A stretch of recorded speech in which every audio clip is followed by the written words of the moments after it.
Lebih dari 30 kapal tempur dan kapal perang armada Laut Kaspia Rusia berpartisipasi dalam latihan Ocean 2024. Ini salah satu latihan perang angkatan laut skala besar Rusia. Sebagai bagian dari latihan strategis Ocean 2024, kapal-kapal dari armada Laut Kaspia telah turun ke laut untuk berlatih melenyapkan target permukaan dan udara musuh, kata Kementerian Pertahanan Rusia 10 September. Lebih dari 30 kapal perang, termasuk fregat Dagestan, kapal artileri kecil Astrakhan dan Volgodonsk, korvet rudal Veliki Ustyug dan Grad Sviaz, serta kapal pendukung akan mengambil bagian dalam satu episode manuver di Laut Kaspia, kementerian tersebut menjelaskan. Kru Angkatan Laut akan melakukan sekitar 200 latihan tempur, menggunakan dudukan senjata A1901 Universal dan AK-306, di 3 lapangan Angkatan Laut di Laut Kaspia, tambah kementerian tersebut. Latihan ini, yang dilaksanakan di Samudra Pasifik dan Arktik, Laut Mediterania, Laut Kaspia, dan Laut Baltik, melibatkan lebih dari 400 kapal perang, kapal selam, dan kapal pendukung, lebih dari 120 pesawat tempur dan helikopter dari Angkatan Laut dan Angkatan Udara Rusia, sekitar 7.000 persenjataan, peralatan militer dan khusus, serta lebih dari 90.000 personel.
Цель морская, групповая, пелинг 129,8, дистанция 109 километров. Данные по цели приняты.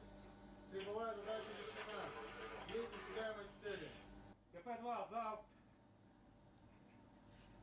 Есть.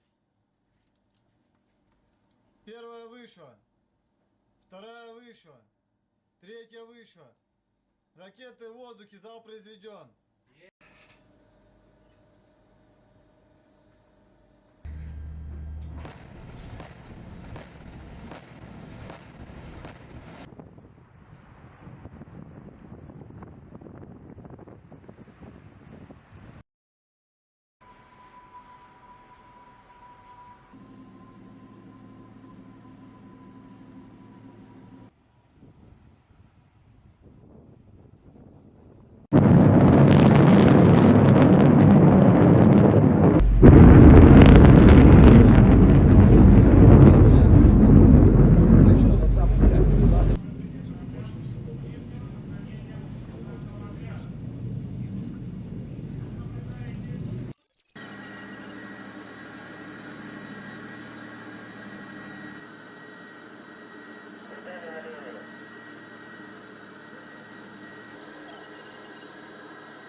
старту готов. Есть. Управление залпом. Есть задействовать залп.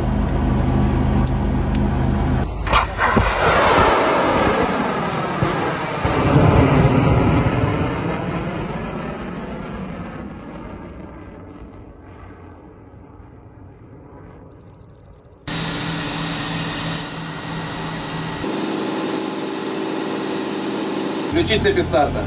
Цепи старта включены. Стрельба безопасна.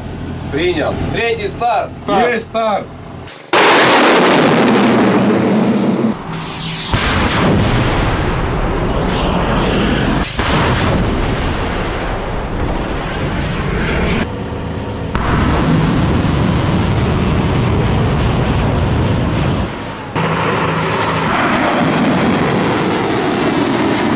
Download Tribun X sekarang.